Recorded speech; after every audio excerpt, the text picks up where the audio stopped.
Hello, everyone, and welcome to this strategic debate.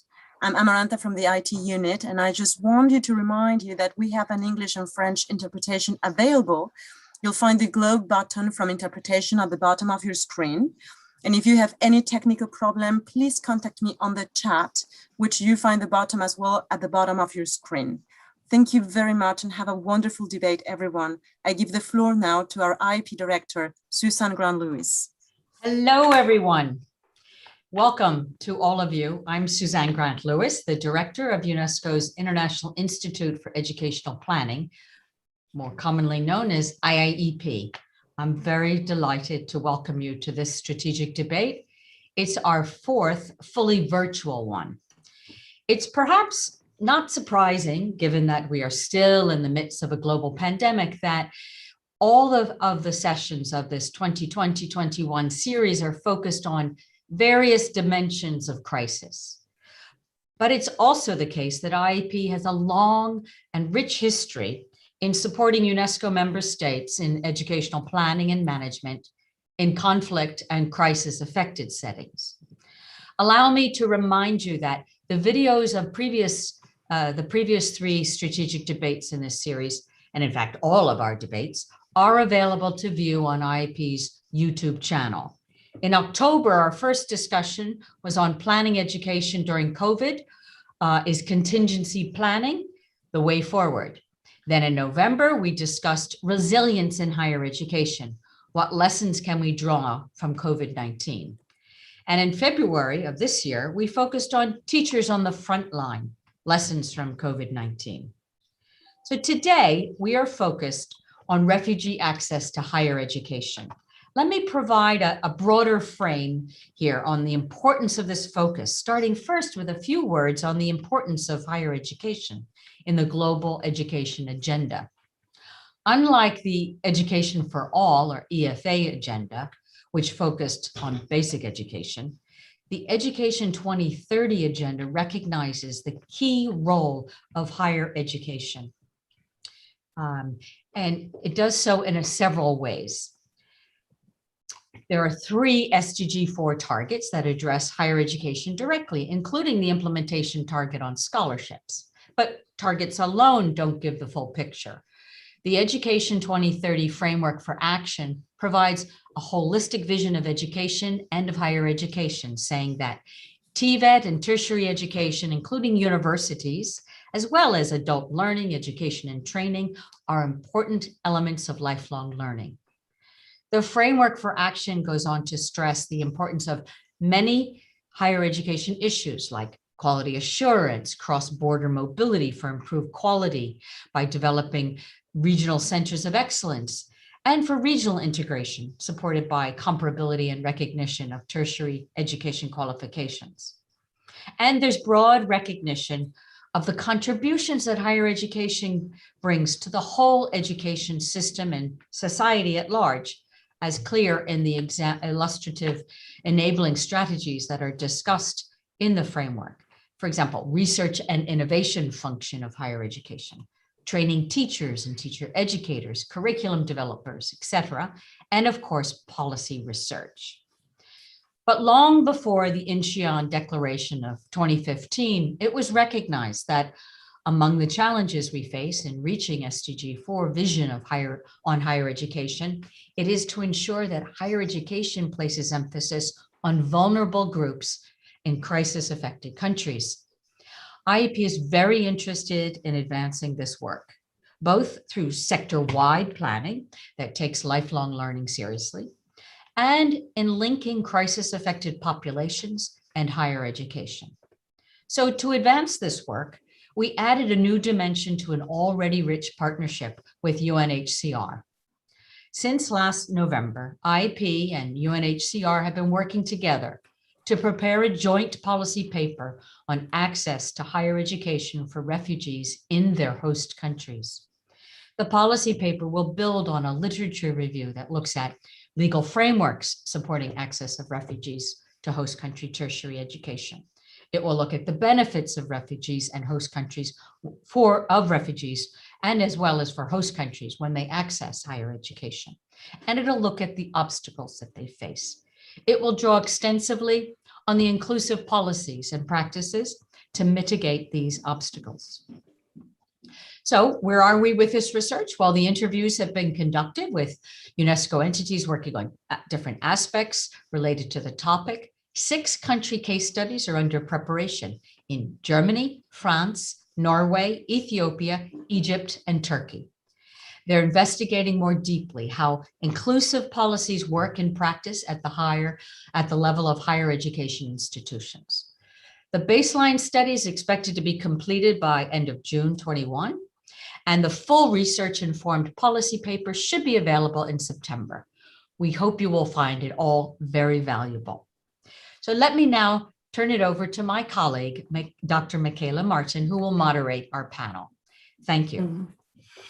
Yeah, thank you very much, Sue, and highlighting the very importance of higher education for development in general, but I think also for refugees in particular. And I think that is a very important point that from which we should start our discussions.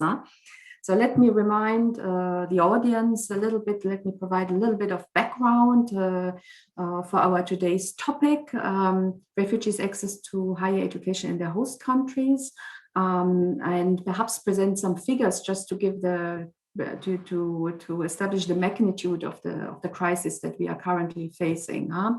So at the end of 2019, nearly 80 million people worldwide were forcibly displaced out of their country of origin, and nearly 26 million people were in a protracted refugee situation, with more than 80% of refugees living in developing countries.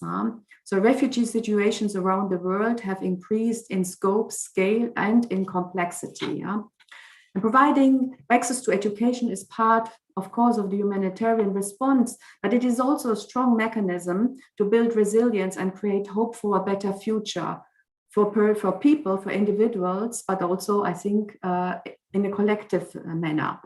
So, however, providing educational opportunities for refugees is still a challenge at all levels of education. According to UNHCR data, in 2018, at least 35% of refugee children were not attending primary schools, and at least 75% young refugees had no access to secondary education.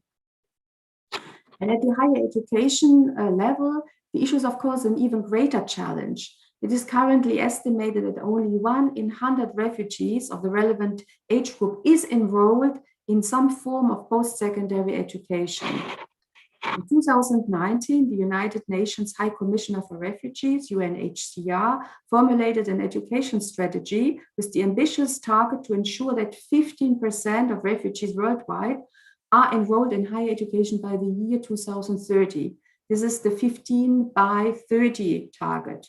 But based on current estimations, the gross enrollment ratio of refugees stands at about 3%, compared to a global GER of 39% for higher education worldwide. So that shows the gap. Yet higher education is not a luxury. It's an essential investment for today and for the future. It gives young refugees the perspectives, maturity, and experience they need to become peace builders, policy makers, teachers, and role models. And it forms the people who contribute to their host communities, act as voice for their fellow refugees, and one day rebuild their home country. But how can the 15 by 30 target be achieved?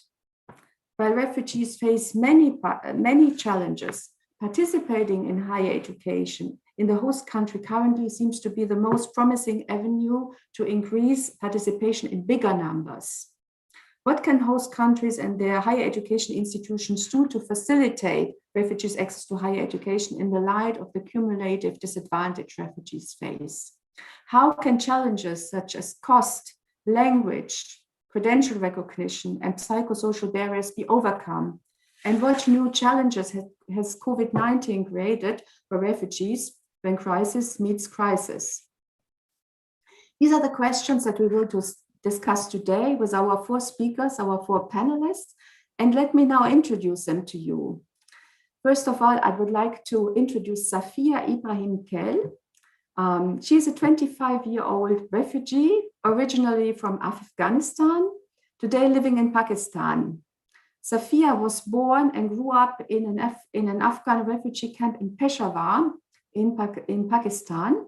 She completed high school in Peshawar, graduated from college with a major in political science and sociology, and later completed her master's degree in political science from the University of Peshawar. She is now pursuing an MPhil in international relations at Quaid Azam University in Islamabad. Safia is also a youth activist working for women's socioeconomic empowerment, advocating for education and peace building. And she is a co-chair of the UNHCR Global Youth Advisory Council and global student leader in the Tertiary Refugee Students Network. So we welcome you warmly, Safia. I have asked all 4 panelists to provide us with a belief statement so that we know from what perspective you are speaking. So Safia said she believes that education brings awareness to understand your own capacity, your rights and responsibilities, and train your mind to think positively, to integrate into new communities and promote peaceful coexistence. So as you are a strong believer in education, and so this is something, of course, I think that we share with you. Let me then present to you Manal Strugaitis. Manal is education officer with the United Nations High Commissioner for Refugees, so the UNHCR. She currently oversees UNHCR tertiary education portfolio, including work on inclusion of refugees in national education systems. That's the topic of our today's debate. She works also on accountability, higher education scholarships, education transitions and protection, humanitarian development approaches, and complementary education pathways for refugees. That's a lot, Manal. Manal's professional expertise is in refugee protection, including durable solutions, urban displacement, child protection and coordination. And Manal is holding a professional degree in law and a master's degree in international law and economic development. She has served in civil society, UN, research and consulting roles throughout the Middle East, North Africa, Sub-Saharan Africa, and parts of Asia. So Manal, you are also a true international. And Manal, you believe in higher education that is inclusive of refugee women and men. All students can benefit from a richer academic environment, enhanced social cohesion, improved academic infrastructure and resources, and broader livelihood prospects. So what you emphasize, Manal, is really refugee integration, inclusion is beneficial to all. I think that is a very important point. Let me then introduce to you Hannah El Ghali. Hannah is currently an education expert at the World Bank, working closely on fragile states, including Lebanon and Iraq. She also works on pressing issues in tertiary education policy in the Middle East and North Africa, so the MENA region, such as graduate employability, benchmarking of governance across institutions of tertiary education, and mapping financial trends across the sector. So you're also a broader higher education expert, Hannah. Hannah was recently the director for the program on education and youth policy research at the Issam Fairs Institute for Public Policy and International Affairs at the American University of Beirut, and a lecturer at the university's Department of Education. So Hannah, you have led research projects across the MENA region on education policies, focusing on issues of access in basic education and equity in tertiary education and higher education for refugees in particular. Hannah, you believe no matter what you take away from the person, education is one thing you can't take away. So providing refugees with access, particularly to higher education, is providing them with hope and agency. So you're also a strong believer in education and actually in the mobility of education, because if you move as a person, you still take education with you. And last not least, we have with us Wondrosen Tamrat, who is an associate professor and founding president of St. Mary's University in Ethiopia. So Von Rosen, you are an academic, but you're also an academic leader. And I think that is also very relevant in our discussion. So you are an affiliate scholar of the Program for Research on Private Higher Education, headquartered at SUNY Albany. Tamarat, you have taught at public and private universities in Ethiopia for more than 2 decades, and you have published more than 40 articles and chapters in international peer-reviewed journals. You have recently published a chapter on self-financing as a new stream of refugee higher education, the case of Eritreans in Ethiopia, and in the book Refugees in Higher Education, Transnational Perspectives on Access, Equity, and Internationalization. And you believe that addressing the multifaceted challenges of refugees requires translating global commitments into meaningful action. So you emphasize that it is very important to have commitments, but maybe it's also important and maybe even more important to translate them into action. I think that is also a very important point. Now, before we start the debate, let me just remind the audience, most of us are quite familiar by now with using Zoom as a tool for video conferencing. So in the Zoom menu at the bottom of your page, you find a button for interpretation into French. So I think our debate will take place in English, but there is interpretation available for those who would like to listen to the French version. And so click on the interpretation button at the page, at the bottom of the page, and then you will be able to access the French option. And the audience can and is invited to participate in the discussion using the Zoom chat mode. So you can comment the discussion and ask questions that we will collect and that we will address at the end of the session during a question and answer session of some 30 planned minutes.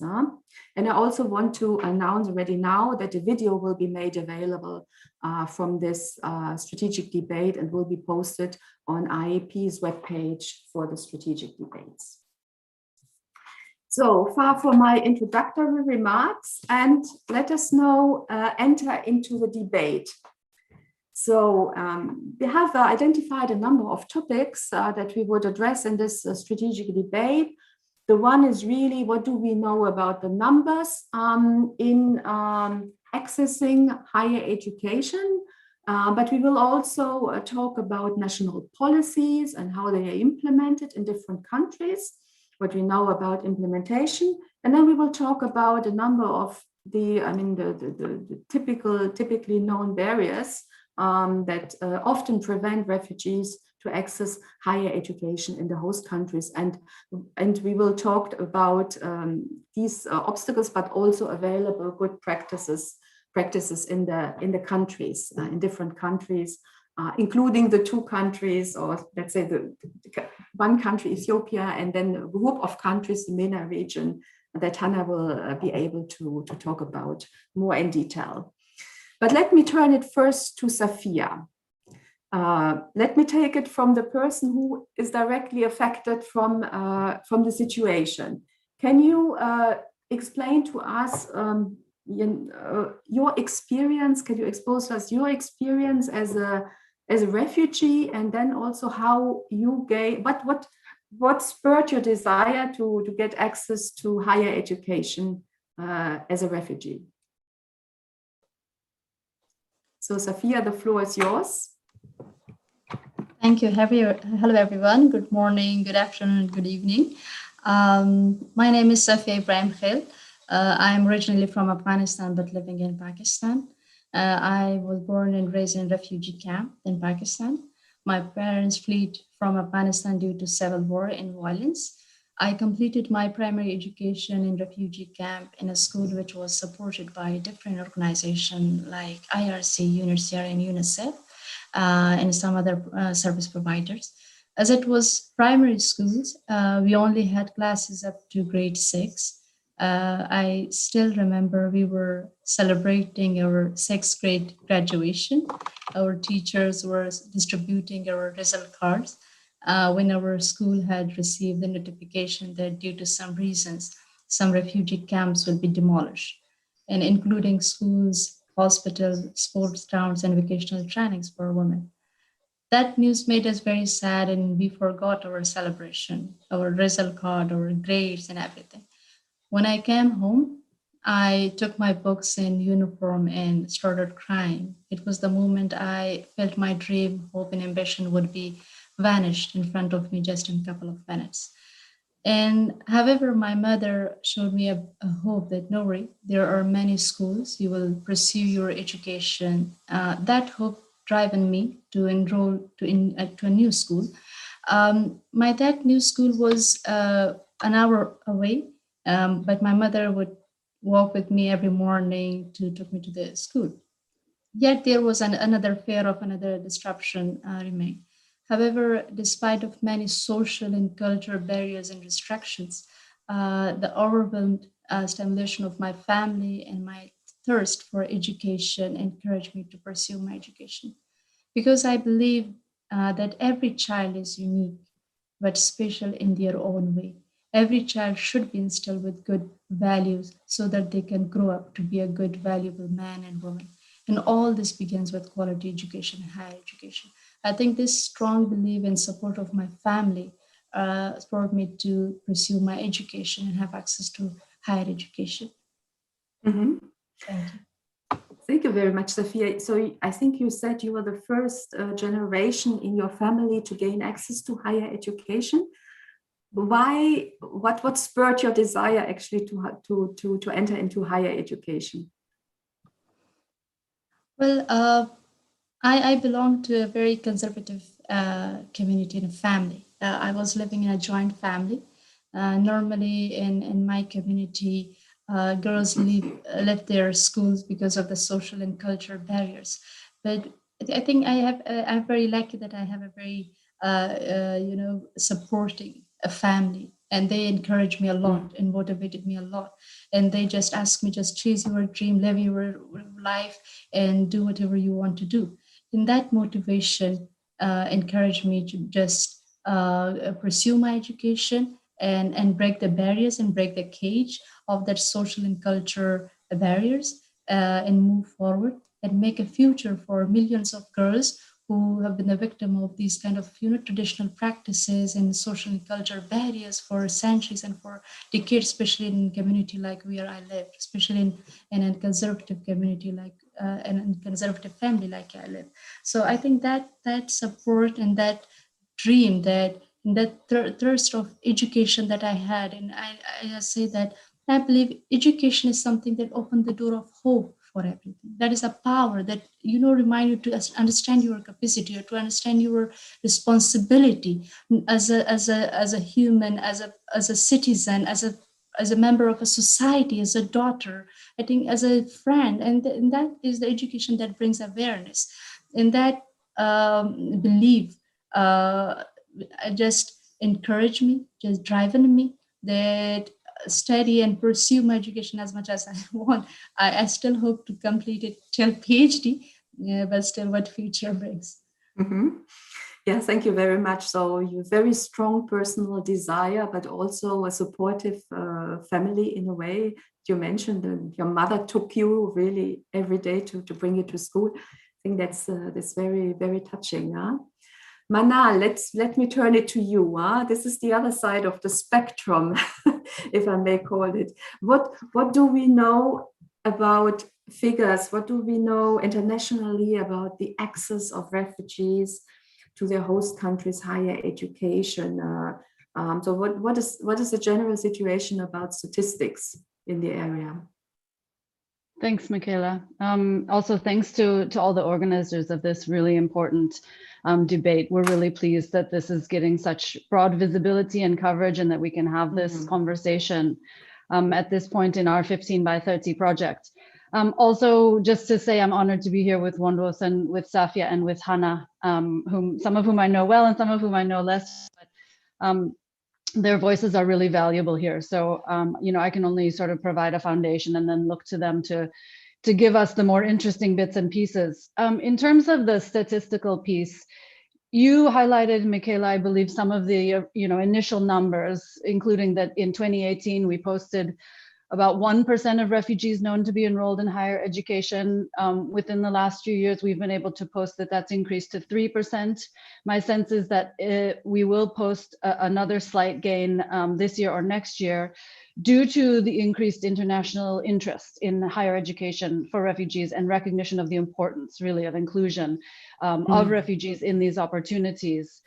In terms of the question about access to the enrollment data, I mean, the figures that we present are very tenuous, to be honest, and it's because of the nature of higher education enrollment data. So collecting refugee education enrollment data at primary and secondary levels is very challenging, but it's a completely different project than looking at tertiary education enrollment data. And that has to do with the decentralized nature of higher education, that it takes place in private institutions, in state-run institutions. There is not generally a centralized government repository of higher education enrollment data, much less disaggregated by migratory status or legal status. The second thing is that, as you probably know, part of the 15 by 30 strategy is built around 5 different pillars. So 5 different ways that refugees generally access higher education. And to be quite honest, this holds true for host community students as well, that they can enroll in public universities in their host country, but that they may also access higher education in terms of TVET, in terms of connected or blended higher education, in terms of third country scholarships, or in terms of private scholarships. So not only do we have to look at enrollment in national systems, we have to look at enrollment across all these 5 pillars and attempt to consolidate and then analyze and use the enrollment data across those pathways. And it's immensely challenging. And I would point out that we have formed a tertiary education task team, which involves some of the major stakeholders and players to refugee higher education. And one of the major jobs and objectives of that task team is to arrive at a more predictable, more responsive reporting structure for harmonized collection of tertiary education enrollment data, so that we can build evidence-informed programs, so that we can adequately articulate the needs, inform what the ask is and what it's going to take to achieve 15%. All of these are things that we cannot do without more reliable data. So this is a very high priority for us. But I will leave it at that, and I'm happy to answer more questions about the data piece. Yeah, thank you very much, Manal. And of course, collecting data internationally on refugees, of course, is much more of a challenge than collecting data at the national level, where it is already a challenge. But let me now turn it to our speakers, our 2 speakers, our 2 country representatives, and to see what is the situation quantitatively in their country. Bondwosen in Ethiopia. Ethiopia is one of the countries that receives a lot of refugees. I think you have something like close to 1 million refugees in Ethiopia. So what do we know and what do you know in Ethiopia, as I may ask, about the access of refugees to Ethiopian higher education? Thank you, Michaela, for the opportunity, and greetings to you all, both panelists and attendees. I think it's always a benefit to come after Manal, who would provide the international perspective and figures. I think she has also told us the challenges of coming up with authoritative figures, but still I'll be simply relating what we know about Ethiopia and the specific attempts that the government is doing in terms of addressing refugee education. As you said, Ethiopia is one of the largest, in terms of receiving refugees. Ethiopia happens to have to be one of the 2nd largest in sub-Saharan Africa, perhaps next to Uganda. And the commitment to this type of hosting has been there as a tradition, and we'll later on talk about it if we have enough time. But this has been going on for years, decades and decades. And in terms of actual figures, as Manal pointed out, there are better figures at the lower levels as compared to, you know, the higher levels. And I would say that if you look at the different levels of education, the figures, for instance, for preschool, or what is usually termed as early childhood care and education, there we have around 44 or 45% of refugee students, which would mean around 47,000 students out of the 63,000 students I mean, 44% of the total number of students who are expected to have access to that level of education. If you look at primary, you will see that it's much better. Around 54% of refugee students are accommodated at that level. But if you go higher, you will find that the challenges are serious. You go to secondary, we have only 9% of the students accommodated, which means around 3,700 refugee students and only. When you come to higher education, we usually count only in terms of a few thousands. So we would assume that the number is between 2,500 and 3,000. So this is in terms of the figures that we have, but in terms of, you know, the kinds of attempts done across the whole section of the community and in the government, there are encouraging things to come. If I have enough time, I'll comment on that. So I have heard that there is an attempt actually to collect data on across the different types of higher education institutions, both public and private, with a view to developing a management information, to include data on refugees in the national management information system. Is that correct? Can you perhaps elaborate a little bit on this? Yeah, it's correct. It's a new agreement that has been signed, and it shows actually the commitment of the Ministry of Education. And the last specific data we had on this was some 2 years back. It so happened that the Ministry of Education, which used to coordinate higher education, has changed in terms of its responsibilities because in 2019 we set up a new ministry for higher education, science and higher education. Okay. So in between the transition between these two ministries, we don't specifically have the exact data as related to you know, the number of students, refugee students in higher education institutions. But fortunately, we have an authority dedicated to, you know, coordinating, you know, refugee education at all levels in Ethiopia. And some of the data that I was speaking comes from their documentary evidence as well.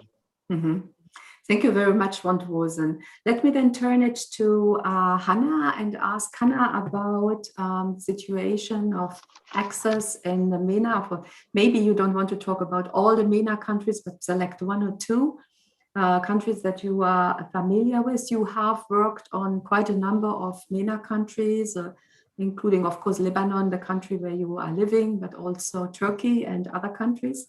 So perhaps give us a feel of what the situation is in perhaps one or two countries in the MENA region. Thank you, Michaela, and I also thank the other panelists, because I mean, it's the issues they bring up are quite pressing and impact not just the research but policy decisions and planning around the topic of higher education for refugees. So just to go to your question, Michaela, first of all, the issue of access for refugees to higher education in the MENA region has gone through different phases. I think when the crisis first started inside Syria, the Syrians who trickled out of the country and into the host countries were at smaller numbers. And so higher education was not a priority for donors. And it was not actually on the agenda even of Syrians themselves to access higher education. Now, having said that, I also must mention that prior to this crisis inside Syria, Syrians usually travel to countries, neighboring countries, especially countries like Lebanon, to study in higher education. So prior to the crisis, we had quite large number of Syrians in universities across in Lebanon, primarily at the public university. But going back to the issue of the refugees, so as the numbers of refugees started to increase in host countries in the MENA region, again, it was not, higher education was not a priority. I must say, unfortunately, higher education took a long time to become a priority for donors, and also to become an issue on the agenda of policymakers and even international organizations who address education in emergencies. We started to see somewhere a few years later, after 2011, around 2014, 2015, an interest in providing access to higher education. And that is particularly because, by that time, quite a number of refugees who had migrated into the host countries had gone through the pipeline of education, basic education, general education, and arrived at higher education. So it became an issue. Now there is more demand. At the same time, this was compounded by, refugees who were coming from from Syria, having interrupted their education and also seeking higher education. So access, I must say, went through these phases. Midway into the crisis, before it became a protracted crisis, the Syrian refugee crisis, we started to see increase in the enrollment in refugees in higher education. And Lebanon presents a great example for that. We see that, when the crisis started, we had a lower number of refugees in higher education, and then it became to increase. In 2017, 2018, the last point of data we have on that information presents around 7,000 Syrians enrolled in higher education. I must also note another thing that also presents challenges to researchers trying to really put their hands on the numbers in terms of access. Data, I go back to what Manal mentioned. In Lebanon, for example, Syrians, are not registered, are not kind of labeled as refugees when they register at the university. So when you go to collect data, these universities will tell you, oh yes, we have so many Syrians, but you really cannot identify them as refugees or not. In Jordan, it is relatively a similar situation, less so of a case. Turkey presents a very interesting case. We know that Turkey, for example, in 2020, 2021, this academic year, enrolled 37,236 Syrians in universities in higher education in Turkey. Now, I say Turkey is a very interesting case because they have something called temporary protection status that they provide the Syrians with. And if you are a Syrian with the TPS and you want to access higher education, then you are exempt from fees. So this presents, it removes an obstacle that is usually an obstacle in accessing higher education for refugees, and that is the finances. And to close my comment with is that also in the MENA region, we saw a lot of challenges, hindering access of refugees to higher education, particularly related to finances, as I mentioned. I mean, in Kurdistan, for example, when the refugees came, they were at first being treated as, Kurdish people, but then later on, the government put in place a parallel system where the refugees now had to pay to access higher education. So to close with, now that the Syrian crisis has become a protracted one, the latest phase, I would say, in terms of access to higher education is compounded with the vulnerability of host communities. And so I will end at that. Mm-hmm. Thank you very much. Of course, we will have the opportunity to speak about the different challenges, like cost, I think being one of the most important ones. And I think what is very interesting is also that there is, of course, there may be a linkage between this particular status that you have and then access also to certain types of student funding, which I think is of course very, very crucial. Thank you very much. I think that provided a good overview on the quantitative situation, what we know and what we don't know. And what we don't know is, I think, a lot we can say on this topic. So I think there is a lot of work still to be done to build up better data. And so I think that's perhaps one of the important points I think we should take from this discussion yet. But let me now turn it to the next topic. So we have quite a number of international commitments to refugee education, including higher education for refugees. Commitments is one thing, and then implementation is the other one. But what are the commitments? What have countries actually committed to And then perhaps also related question, what have they ratified? Because that's another question, you know, we can have international conventions, but countries have not necessarily ratified them, so taken them into the national law. Manal, as a lawyer, I think you are very well placed to, to respond on this question. And of course, being from UNHCR, you have really the broad international perspective on international commitments. Thanks, Michaela. I believe that Suzanne highlighted at the beginning the importance of SDG 4 and of course the 2030 agenda. So, I mean, in SDG 4, we have the really fundamental commitment to ensure inclusive and equitable quality education and lifelong learning opportunities. So there we already see the pointing in the direction of higher education and opportunities such as technical and vocational education and training. I guess, you know, what I can really add is where the refugee aspect comes into the commitments. To point out, for example, to Education 2030 and the framework for action, which again was mentioned earlier, the 2030 agenda and the framework are informed by a whole variety of other international instruments that came long before it. So you find reference or relevance to something as basic and fundamental as the Universal Declaration of Human Rights, surely the Convention Against Discrimination in Education, and the Convention relating to the status of refugees, definitely, which for us is our international convention. I think what's interesting to think about in this particular topic, and what I've already seen actually raised in the chat, is very much this question about the fact that the majority of refugees are hosted in lower to middle income countries. And in those countries, you already have huge demand and scarce access to higher education for the students who are already there.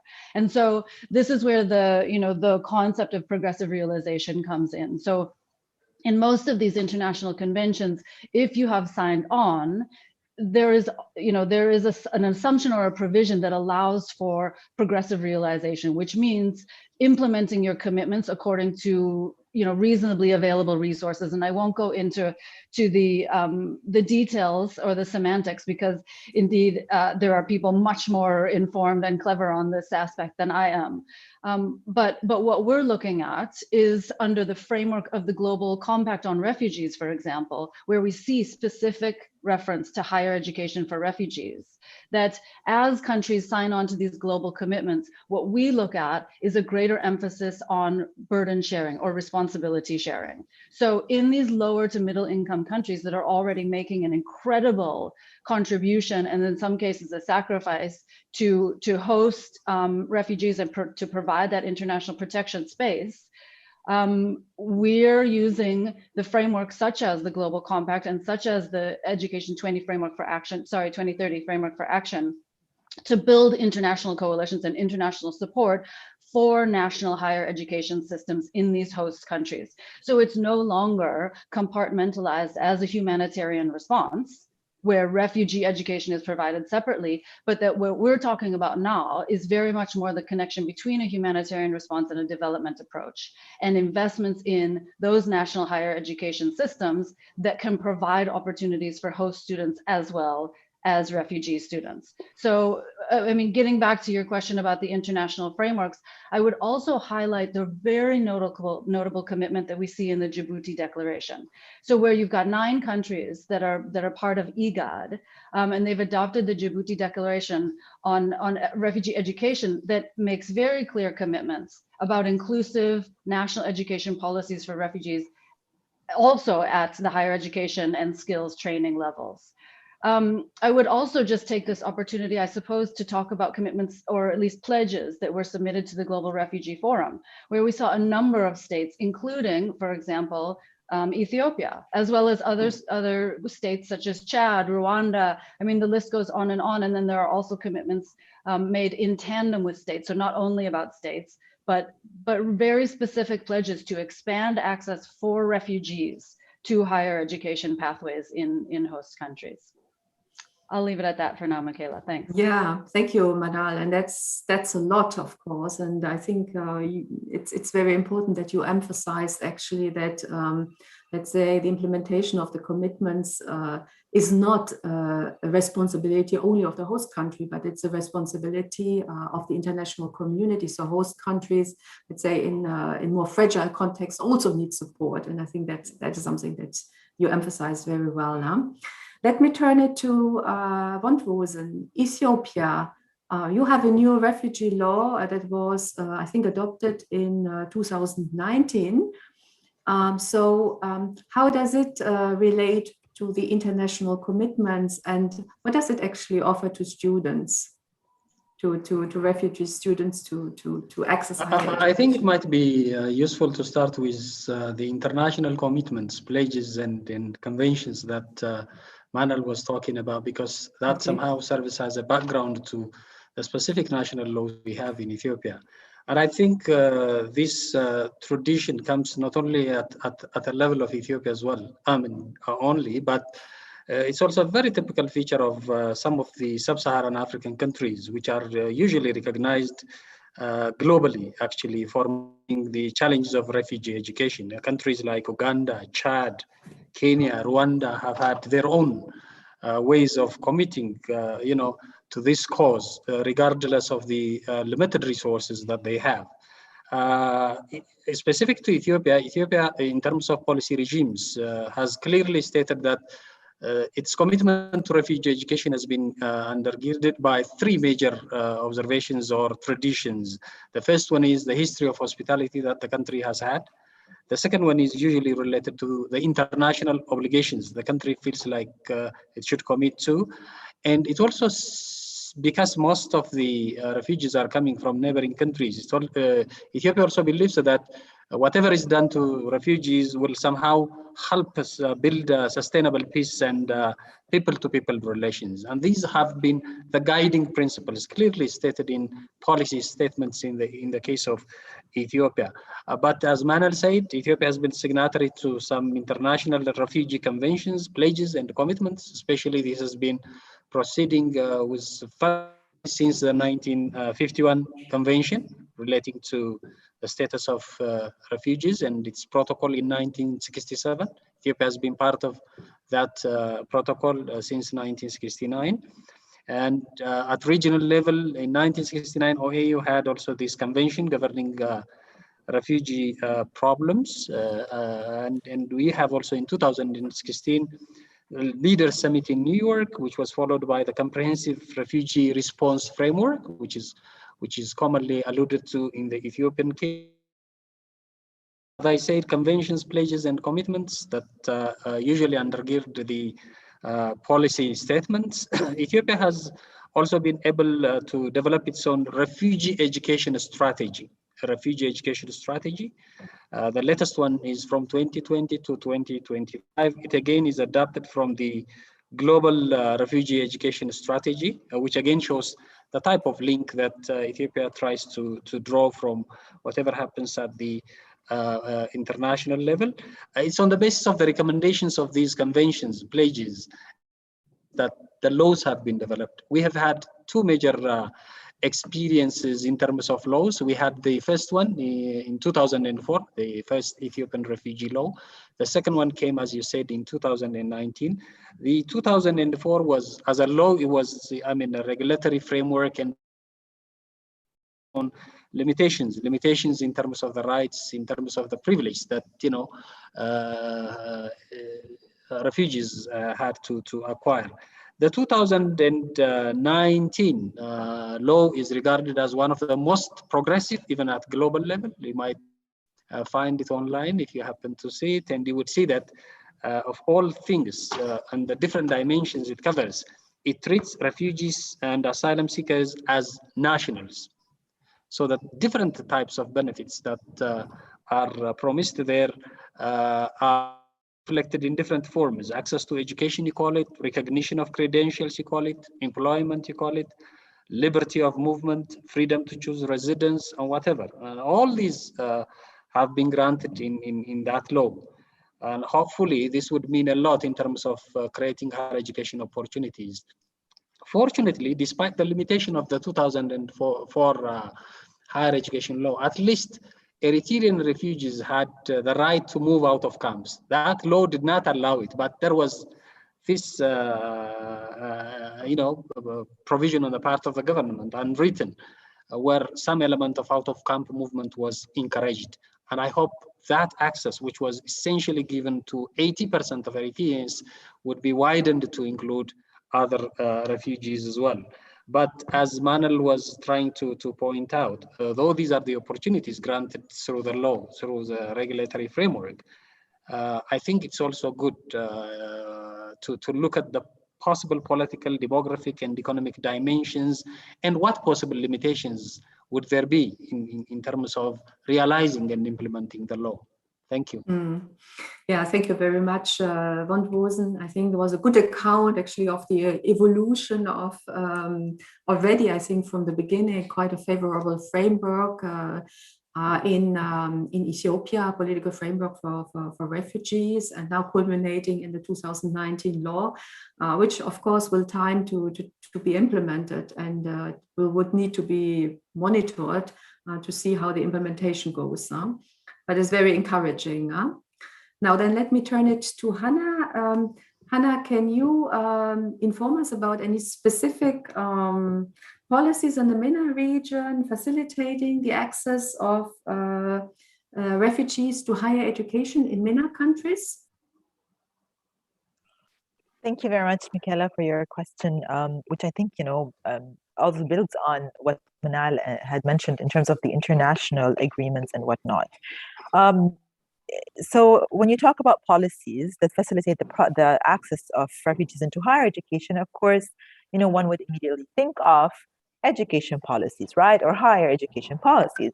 Well, unfortunately, before we can start even talking about higher education policies for refugees and impact refugees, I think in MENA countries, we need to really address, and in other countries, not just in MENA, I think we need to address the political context. And because this, impacts the policies that are whether planned, designed, or implemented in terms of providing access. So I will take some examples. So let's go to Turkey, for example. As I mentioned, Syrians in Turkey have 3 different status, and this impacts their access to higher education. Many Syrians now, after quite almost a decade after the Syrian crisis, after a decade, they've become Turkish citizens. So this is why some of them are not even accounted for in the higher education number I shared earlier, the 37,000, because they are Syrians, yes, but now by this time they have Turkish citizenship. So in that sense, if you become a citizen in the country in which you were a refugee earlier, that removes any barriers. And this, of course, because of the political context in Turkey, this was possible for refugees in Turkey. Another example of terms of policies that facilitated access for higher education for refugees in Turkey was, as I mentioned, the temporary protection status that the Syrians were provided. With this status, it means they are not international students. And so this automatically removes a lot of barriers in terms of access, one of which is cost, of course. Also other examples that were implemented in Turkey include offering classes or courses in Arabic. There were some universities that even went as far as offering a whole program in select subjects areas in Arabic to facilitate that access for the refugees into higher education. We go to a contrasting example, and that is Lebanon. Unfortunately, whereby refugees are not even called refugees in the country. So the government does not recognize them as refugees, and that automatically takes away a lot of the rights that come along with the refugee status. So even accessing higher education, that means you are treated as an international student, and that identity presents a lot of challenges. It means that you need the residency permit. It means you have to pay as an international student. And I say that as an example at the public university, where the Lebanese people may pay relatively lower fees, but as an international, automatically the cost will spike higher.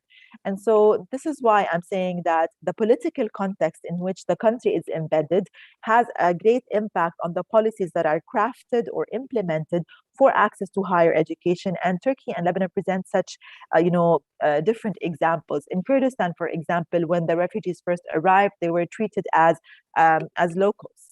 And it was not a challenge also for them because many of them already spoke Kurdish and they were in smaller numbers. So these are some examples. Now, there were good practices as well, thanks to some international initiatives, like, for example, in one of the Erasmus projects that facilitated the establishment of centers at select universities to facilitate the process of integration of the Syrians into the university. What is also, and I'll close at that, what is also very interesting is that we saw that in most cases where even institutional policies were designed to facilitate access for refugees into universities, these policies usually also addressed the local or the host community vulnerable youth. And I think this becomes more pressing now in times where the countries have been hit by the pandemic. So all of the students in a way have been impacted by that, but particularly in countries that also are suffering from economic distress, like in Lebanon, for example. The vulnerability of the host community, I don't want to say competes, because, you can't really compete in terms of access. Access is a right for all, right? But in a way, placing, at the topic of access to higher education for host community and refugees on the agenda is competing in some contexts. Mm. Yeah, and then maybe, of course, thank you very much, Hannah, for this very thoughtful intervention, because taking into account the political context of each of the countries and the political, social, and economic context, I think that's what you have spoken to. I think is, of course, tremendously important, and that can create specific sensitivities also to the refugee situation in each of the country. So thank you very much. So all of you have already spoken about one of the most important obstacles and, let's say, most important issues when it comes to granting access or to realizing access, which is the issue of cost. And now I wanted to turn it to Safia to ask her the question, was cost a major issue when you were accessing higher education in Pakistan? And what solution could you found or could be found in your case to deal with it? Well, thank you, Michaela, for the question. So before responding to your question, I just want to highlight one thing that all of the panelists, I think they incredibly highlight a very important point about the economic issue that refugees are facing. I think when a refugee flee from their home countries and seek asylum in countries, they become the member of that community. So they must have the rights of work and they must have the right to study, because refugee not bringing baggages, they bring skills, knowledge, and talent. And I think utilizing the knowledge, skill, and training that refugee bring with them can help fill the gaps in labor market, which will help and save the host community from future economic crisis and contribute to social security into the host country's revenue. So Afghan refugees living in Pakistan don't have access to national markets or can't have very big businesses. They normally have small businesses or shops, and they have daily wages, which help them to manage their household expenses and look after their families members. So due to economic and financial issues, they cannot afford to enroll their children in schools which provide quality education, but have very high admission and monthly fee. So Afghan refugee and students normally studying in those schools which are supported and affiliated with Afghan Education Attaché and supported by UNHCR and other service providers. One of the main reasons is admission and monthly fee. So when I showed my interest to get admission in university, so the first thing that my family was worried about was admission fee. And although they didn't indicate that, however, I understood that my family cannot afford that I can have admission in university. So so what I did, I was just trying to work hard and look for the scholarship. suggest that my family can also compensate, and I also can reduce the burden of this admission fee from their shoulder. So I work hard, and by the help of and support of some teachers, they provided some links, and also they recommended some people to find the opportunity for Pakistan scholarship. Pakistan is offering 3,000 scholarship for Afghan students, and they have a very special quota for Afghan refugees living in Pakistan. So I applied for that scholarship, and luckily I availed that opportunity, and now I'm studying in one of the universities, Pakistan universities, which is a very national and a very high qualified teachers they have, and I'm doing my MPhil there. So I think that some of the attendees and participants also indicate to this fund and cost and admission fees problem. So the only thing I think that help this problem and issue is that when refugees have access to labor market, when refugees have access to work with host community, to share their skills, to share their expertise and experiences, I think that will not just benefit refugees' family, that will also benefit host community, and that will and they can contribute in their economic, and they can stabilize their future revenue. Thank you. Yeah, thank you very much, Safia. So for you were lucky to get a scholarship actually from the Pakistan government, if I understood it right. You're also pleading for access to graduates, higher education graduates, to host countries' labor markets, and that, of course, which is a big issue. This is really a big issue. I'm not sure whether the statistic is totally correct, but I read that this is only the case in about 50% of all countries. So it is not something that it's far from being implemented without saying. It's really it's an important obstacle, I think. And it feeds back also, of course, into the motivation that a student has even to access higher education. If you cannot access the labor market with your higher education in the host country, that of course is very demotivating.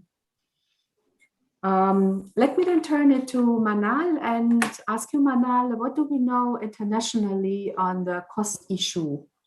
Does what Safia said, does it resonate with a general picture? Thanks, Michaela.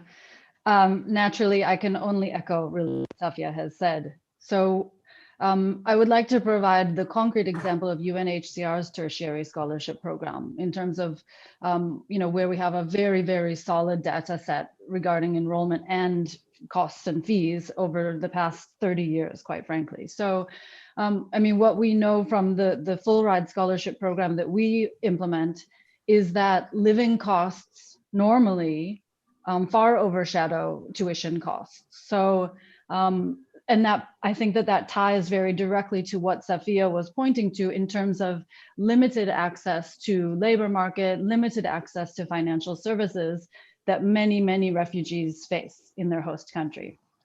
So, indeed, if we can gain in terms of tuition waivers or tuition only scholarship programs, that's divine, and that's a fantastic contribution. And indeed, many governments have been able to do that. But then someone needs to be able to step in to fill in the other pieces so that the students who are eligible and qualified and have been admitted to university aren't prevented from taking those opportunities because they're needed to contribute to the household economy. Where families are working to scrape together all kinds of informal bits and pieces of their monthly budget. Supporting one student to go to higher education for that family is not often a realistic priority for these families. So what we can say is that we are working always very closely with our colleagues in economic inclusion and livelihoods units, and what they are doing mostly is advocacy work at country level to ensure that refugees have access to financial services, whether that means the ability to have a bank account, or at the other end of the spectrum, really participating more fully in the economy in terms of formal employment and operating businesses, etc.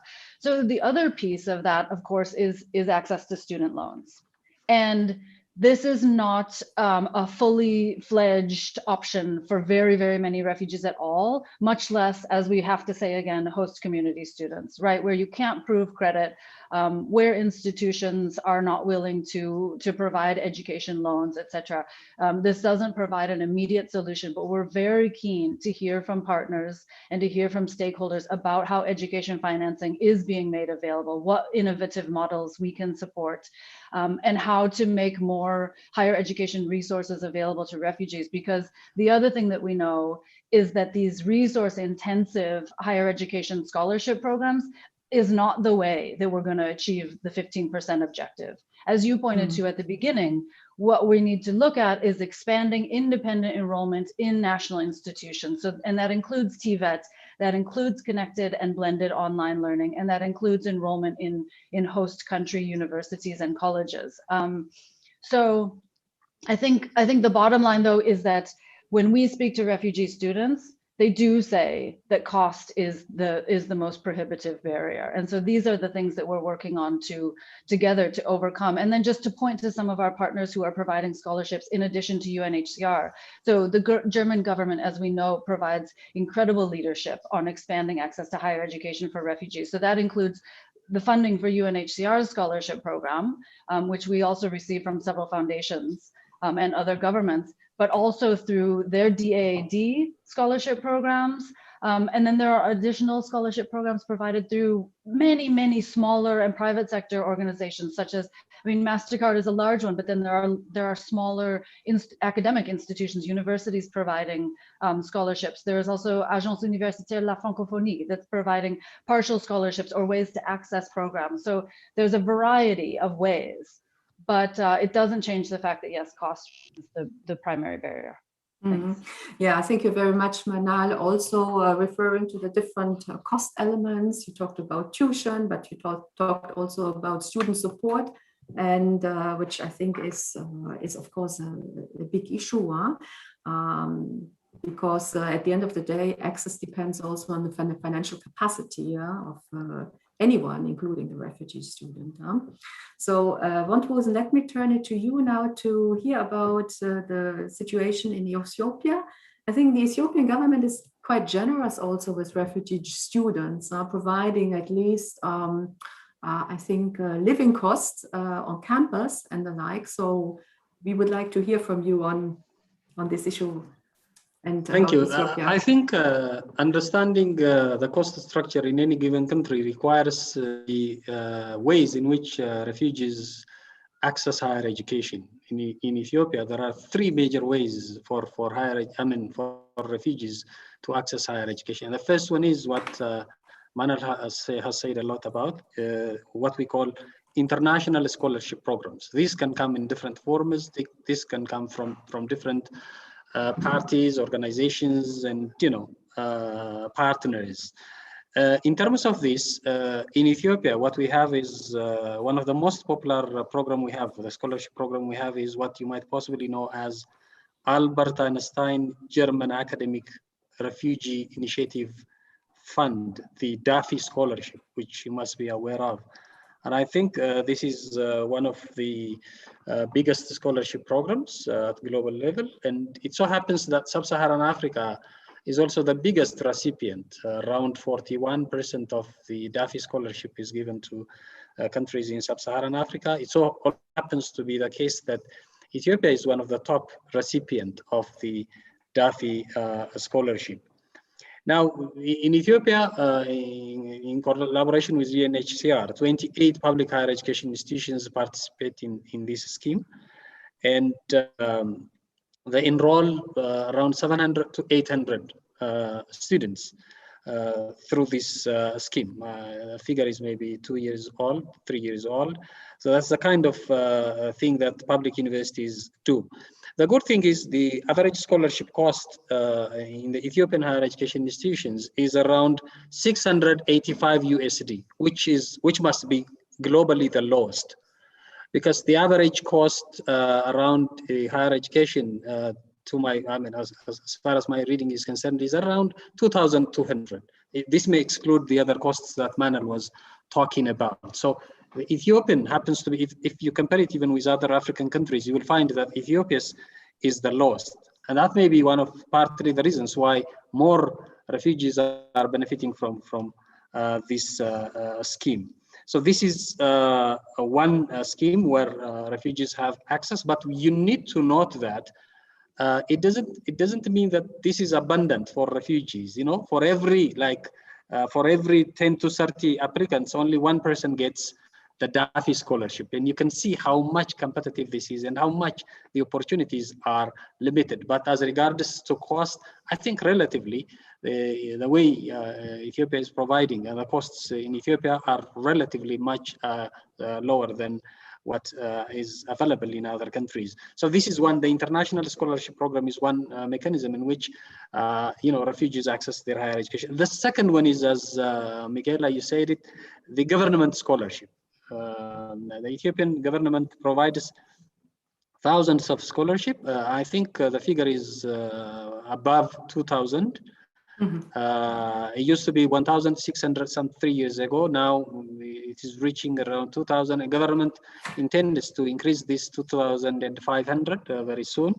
The scholarship, the way this has been arranged is also positive, I would say, because UNHCR provides only 25% of the tuition fees.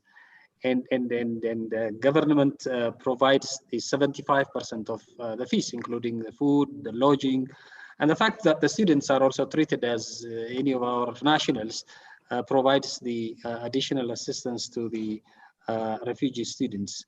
I think there are more opportunities still planned in here, but you can understand the limitation of the government, because if you look at the higher education, the broader context of higher education in Ethiopia, it's very lately that only in the last 2 decades that we've been, expanding higher education. It was very limited to less than 1% of, the people who could have gone to higher education institutions. Now we have reached around 12%. Even by our own standards, we want to reach around 22, 25% by 2025. So you can imagine the amount of stress that the government could possibly sustain and the competing needs from different directions. But even then, I would say that the kind of attempt being done, I'm not speaking for the government, but is positive enough. And fortunately, the cost of higher education in Ethiopia is also relatively lower as compared to many other countries, and that must have also contributed to the cost structure. The third one, which I would like to talk about, the third mechanism of accessing higher education, and which I have repeatedly published in my research, is what I would call the self-financing scheme of refugee higher education. Many people do not talk about this. In the book that you cited, that's what I concentrated on. It so happens that refugees, family members who have already settled elsewhere in host countries, take their responsibility to ensure that whoever remains at home in countries, in host countries, somehow has a better chance. And they usually remit some amount of money per year. It could be for additional living purposes, but mainly they also do this as regards to improving the higher education status of the remaining refugees.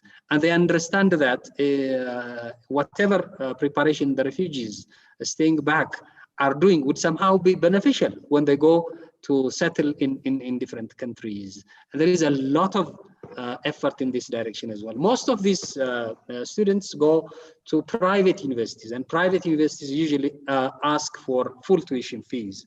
And you have these students, we don't have exact numbers, but we would expect that these students also have, like in few thousands of students are attending private higher education institutions. It so happens that their focus is usually on medical fields of studies as well, because they plan to do something when they know that this would be beneficial to a country where they plan to resettle. So you would see that there is a combination of international scholarship, government assistance, and practical active involvement of refugees who have settled in different countries. And I think this is one of the areas which happens to be neglected. And that's what I have tried to in the recent research that I published in the book that you cited. This is the way it's structured. And I would say that access is a serious issue. But once refugee students get that access, costs may not be serious issue as such, but the competing demands from local students and the population and the capacity of the government could account more for the limited access that the refugee students have. Mm-hmm. Yeah, thank you very much. I think it's very interesting to see these multiple sources, and I think it really points out to, I think, an important takeaway that when you think about access and financial support, you really have to think broadly and don't look only for one source, but for multiple sources and trying to combine them to create the best chances for as many students as possible. Huh? Okay, then thank you very much. I think that was a very interesting discussion about the issue of cost. I would like to turn it now to the issue of credential recognition. And here, of course, as I'm a member of UNESCO, I should also refer to the Global Convention for the Recognition of Studies that was adopted in 2019, I think, at the General Conference. And it makes explicit reference actually to the recognition of credentials and study periods by refugees. So it makes explicit reference to them, and it pleads actually for fair procedures to recognize and also facilitated procedures. So of course we know that refugees many a times have to leave, if they flee their countries, they are not always in a position to take with them all the important papers. And then when they're in the host communities, yeah, they can be faced with issues. So let me turn it to Safia. Was that an issue in your case? You were already, I mean, you graduated from Pakistan. Did you face any issue of credential recognition at any point in your student career? Well, thank you. Definitely. As a young refugee living in a camp, studying in a refugee camp and in a school which is following Afghan curriculum. So when I was studying in refugee camp, I followed the Afghan curriculum where we studying in our local languages, as our all subjects were in local language and teaching methods was in Afghan curriculum. But when I wanted to get admission to college and I want to pursue my education, I was not aware that language and also documents will be a biggest obstacle in after fund and after the cost and admission fee. So when I visited university and college admission offices and they asked me for the documents, the relevant documents that I need to provide it to them. So they said that these documents are not relevant to get admission. You need to go back to Afghanistan to attest your documents and then come back and apply for the certificate, which is called equivalence certificate. And that certificate will make you eligible to get admission to university. So, and that was a very, very big challenge for me because a person who hasn't been visited a country, his motherland for so many years, and then she is crossing the border, and then she is going there and attesting the documents and coming back and getting admission to just chase her dream. So I went to Afghanistan. I asked for my relevant documents and for their attestation. And after that, when I come back to Pakistan, I applied to equivalence certificate. And that took almost 7.5 months to get that certificate. I think that period, I think we need to consider that 7.5 months is just not a number. It is a period, it is a time that the students, is a portion, is the portion of a life, and a very important part of our life that we are missing. So then I applied for that certificate and I received that certificate. And after that, I was able to get admission to university.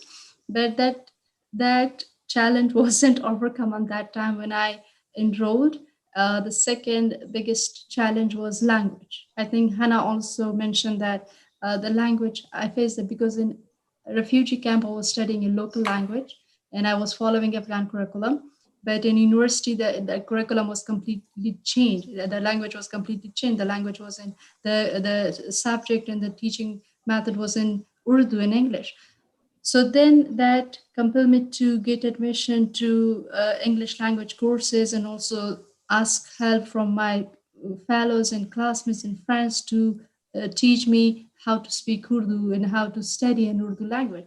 So I think these are the issues that I think not, if I just presenting Afghan refugee from Pakistan, I think this is the common issue that many refugee students face around the world. So I have already faced this issue, and I think that somehow encouraged me to clear a pathway for other Afghan refugees. So that's why I created an Afghan refugee students network where we can support and provide support and technical assistance to Afghan refugees and guide them how to attest your documents, how to get admission to university, and what you need and what relevant documents you need. Mm-hmm. Okay, thank you very much. Now that's very striking that you had to go back physically to Afghanistan and get the paperwork done and get the stamps and so on. And then again, it took 7.5 months to get that process in Pakistan. I mean, that's really amazing. Huh?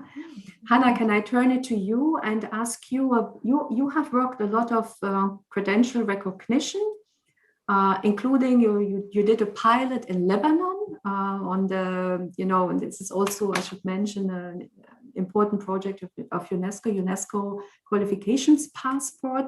So there is a similar project that was tried out in Lebanon, actually, to put in place an alternative procedure, kind of more flexible procedure for credential recognition. Can you inform us about this? Yes, thank you very much, Michaela. I just wanted to mention something, if you allow me, in regards to access and whatnot, and also recognition and all of that. I think something that is very important that we always, kind of overlook at the initial discussions on higher education for refugees is the issue of what do I do now with my degree? And this fits, perfectly within the discussion on recognition. So if I have a degree now as a refugee, what do I do? And here comes in, policies in the country related to employability or elsewhere and whatnot. But going back to specifically the topic of recognition. So basically in countries like Lebanon and in most countries even, for you to be able to enter into a higher education institution, to have admissions, you will need to present evidence of your prior learning.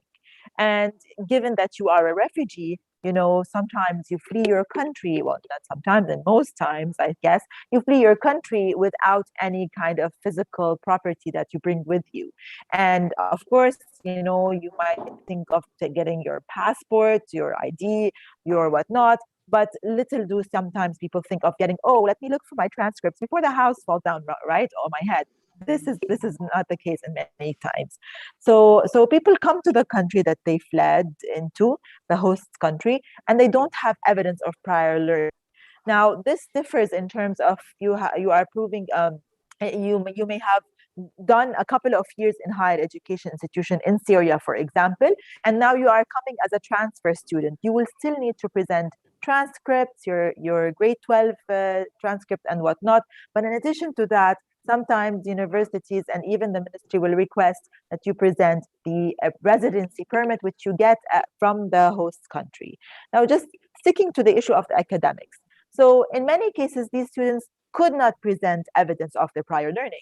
So the university burned down, or in many cases, it was very dangerous for these students to even go back to Syria. I mean, Safiya mentioned she had to go back to her country.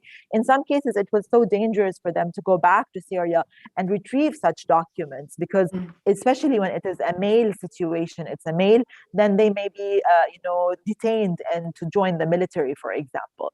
So it was very dangerous. One thing that emerged at a certain point in time in Lebanon was a black market, whereby the refugees had to come up with money to pay for people to get these documents from Syria. And this, of course, just presented an additional, burden on the refugees themselves, a financial burden. So it's no longer the issue of having to come up with money to pay for the tuition, but I also have to come up with money to get evidence of my prior learning. So this is one part of it.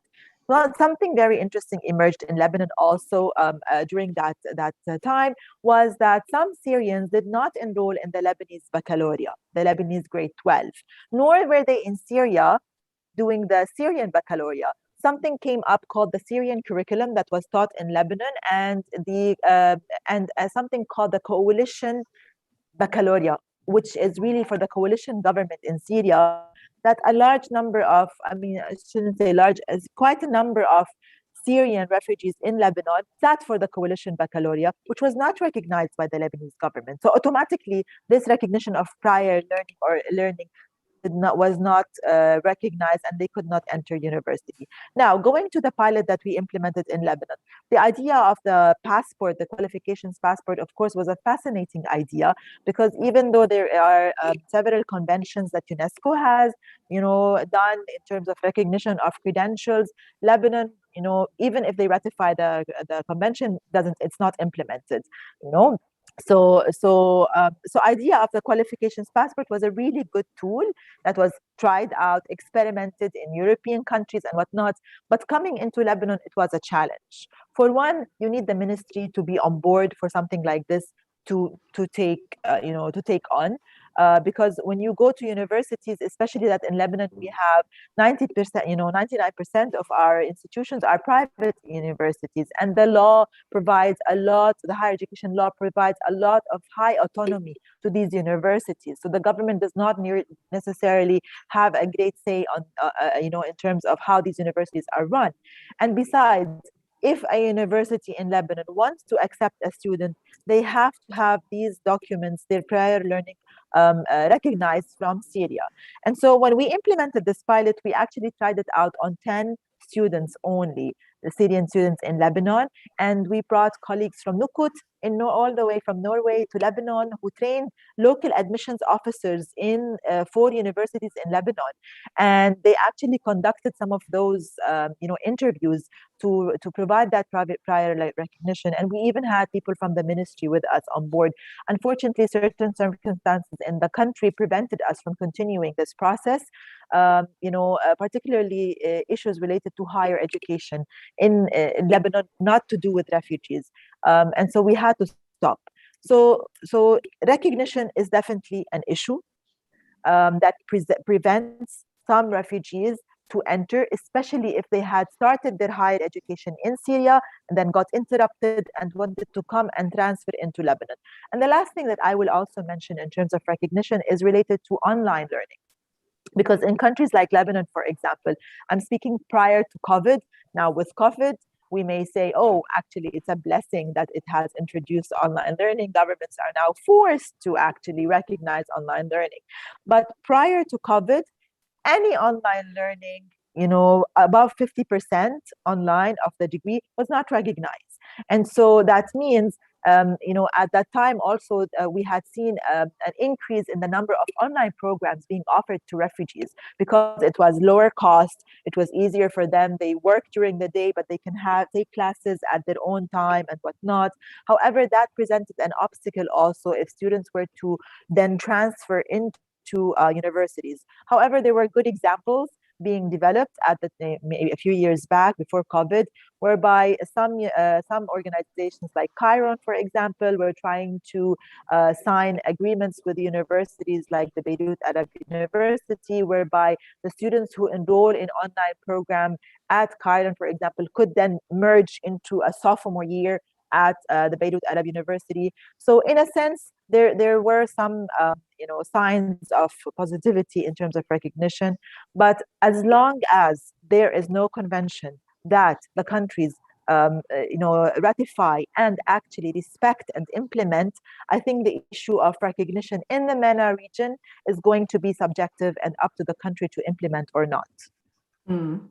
Thank you very much, Hannah. That was very, very thoughtful, providing also, some of the intricacies of the situation. I think part of it is also the relationship often in many countries between the ministry and the higher education institutions.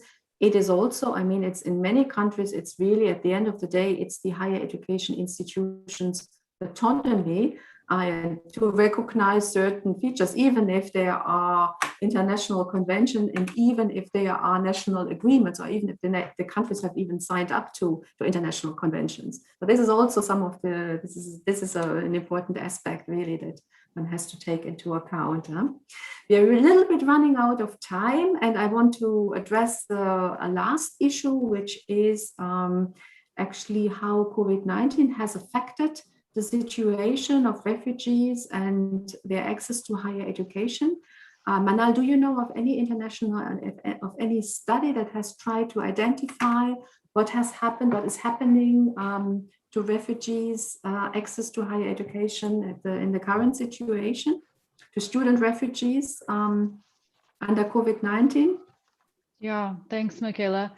It's a complicated one, and I think actually Hannah just touched on some of the relevant issues. So I'm happy to build off that. The one thing that I feel like we haven't discussed very much as yet is the aspect of secondary education. And as we know, secondary education is the pipeline to ensure that there are students who are prepared and eligible and motivated to take part in higher education. And we have a major problem in ensuring access to quality education at the secondary level for refugees. So you'll see a tremendous drop off when we move in several transition points. So first, from primary to secondary, we lose a huge number of refugee students. And then from secondary to tertiary, there's an even bigger fall off, particularly for girls. And so we know of one study that was done in the context of COVID by the Malala Fund and UNHCR that points to a particularly alarming situation in that in the face of closures, as we know, across countries all over the world, the many, many young people and children indeed who were sent home from school, amongst them, it looks as though up to 50% of girls will not step foot in the classroom again. So, having overcome certain barriers to having girls' education be equally prioritized, with COVID closures and everyone returning back home, starting to contribute in different ways to the family, being subject or coerced even into forced marriage or early motherhood, etc. There are a whole variety of reasons that we expect that a large proportion of girls may not return to secondary education as schools are beginning to reopen. Now, that is hugely alarming, but also rings alarm bells for us in terms of tertiary education. If we don't have the pipeline of young women also moving along with young men, we will be seeing the fallout of that as we see enrollment figures between girls and boys and women and men in higher education panning out unevenly over the years to come.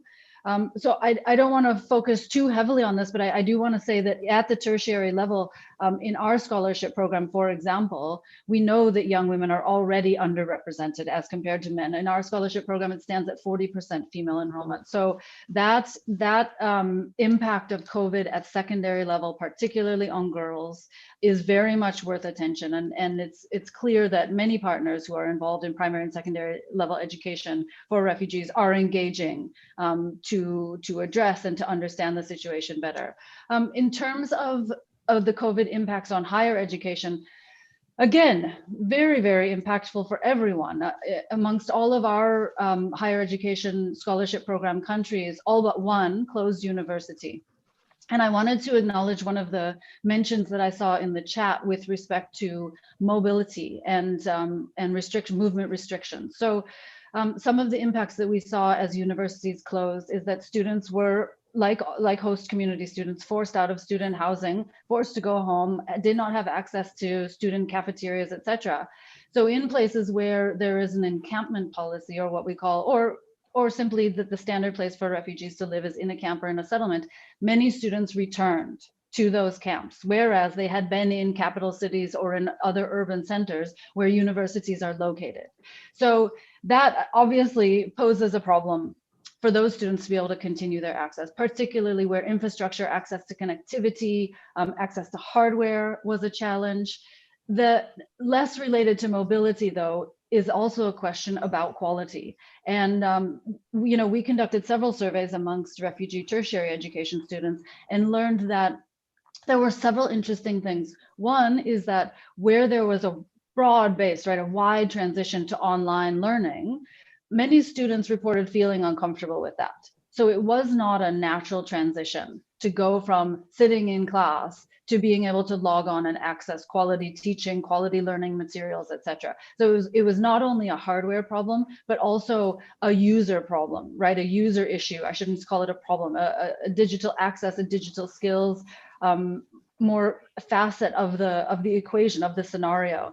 And then the other piece really was the students pointing to the fact that they felt like the materials available to them. So for those who were able to transition to online learning, that the ability to develop the teaching capacity, to develop the curriculum that could be delivered online, that was all happening very, very slowly in many refugee hosting parts of the world. So I think that it goes without saying that the experience in Canada for individuals who transitioned to online learning at university was very different, for example, for students who were in Chad or for students who were in Zambia.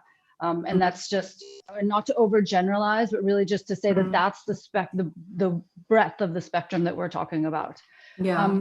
So I'll leave my input at that and look forward to hearing from others. Thanks. Yeah, thank you, Manal. I think what you relate is, of course, reflects, I think, also to a certain extent the diversity of approaches that we have seen in different countries, actually, to respond to the crisis.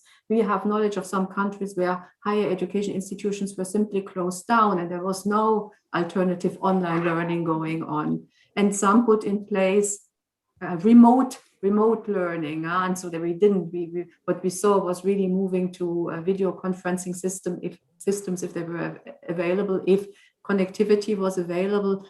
But slowly but surely in countries we see also a transition to, let's say, more advanced learning systems, and so really moving from remote learning actually to e-learning and good quality e-learning. So I think that is still a remaining challenge, I think. Of course, everyone is affected by this, including refugees. Wontwosen, you are a founding president of a university, so you are very close on the ground as well. And so what have you experienced? I think, as I said, most of the refugee students go to public universities, while a few limited go to private universities as well. One of the first experiences that is related to COVID-19 is the bad impacts of the interruption of classes. In Ethiopia, for instance, universities were chosen as quarantine centers during the COVID time. And for almost, it was only very few months back that classes had to reopen. For all those times, universities had to get closed, and students had to go back to, refugee students especially had to go back to their previous places. And I think the very fact that the COVID, the bad impacts of COVID in many dimensions must have some impacts on whole elements of refugee education as well. It has had its own, impact on mobility, as was said, on the economy of countries, the priorities said, and what that would mean in terms of what governments could do to their own population and to refugee students as well. That would be the general area one would choose to look into. But once classes were interrupted, for refugee students, I don't think it's less like going back for local students who go back to their families. For many of the refugee students, universities are not only academic sites, to my understanding. These are new places where they forge friendships, where they forge relationships, where they begin to live as if they're into a new life with lots of excitements and hopes. And COVID has taken away all those hopes, excitements, and new ways of life. And in that sense, I would feel that the impact of COVID on refugee higher education students must be much higher. In terms of the online provisions, most universities said they would go back to online learning, but in reality, in most of Africa, access is very limited. On top of that, internet connectivity and the cost of internet connectivity is higher than anywhere else in the global context. And that has had its own impact, even for those students who are locally living and receiving some assistance from their families and friends. So I think that is also another area where I see refugee students are missing. And another additional point I see is, even with the academic access that we've been creating for refugee students, we've been failing on many fronts due to understandable reasons. One of such areas I would say is the psychosocial support that refugee students need to gain. And this has been lacking, I would say, due to different, whether you call it at national level, whether you call it at institutional level. It has either been lacking or it has been meager because of the different factors that we would understand. If you look at, for instance, Ethiopia, institutions do not have policy strategies, specific ways in which they wish to handle cases of refugee students. This was during the time when they were at least, handling their education within the institutions and trying to, develop their own coping strategies. Getting friends with local students, talking to their teachers, whatever way. And those has already been taken out. And I don't know how much, whether you call it institutions or governments, would be able to understand the psychosocial needs of refugees students and try to assist them. It's not only about the academic issues that we have. And another threat I see related to COVID-19 is in some of the developing countries, there is a new wave of this COVID-19, and things are getting from bad to worse. And possible interruptions again, some countries are already announcing that, would mean a lot of damage to all these areas. That's why we usually say that addressing the issues, challenges of refugees requires looking at the multidimensional challenges that they have. Thank you. Thank you very much, Van Rosen. I think giving us actually a broad panorama of how COVID-19 probably most likely affects the students and the refugee students in particular. I think it's very important that you underline the dimension of the university, or let's say higher education institution, as a community, and the refugee student being part of it. And now with remote learning, students are deprived of this very important dimension. So thank you very much. I now want to turn a little bit to our audience. We're a little bit late even in the discussion, but let me take a look at the questions that we have received. There is a very first question, I think, about female refugees. Female refugee academics are in a minority, but in my view, a precious resource. I'm interested in what the panel believes is needed in order to support female refugee academics globally to thrive and thereby be able to contribute to the future of education in their host countries. So it's about the importance of refugee academics, actually, to, I guess, also to be role models. Anyone who would like to say? Perhaps Safia, maybe you would like to address this. You are not yet a refugee academic, but maybe one day or shortly you will be. So what do you think about the question?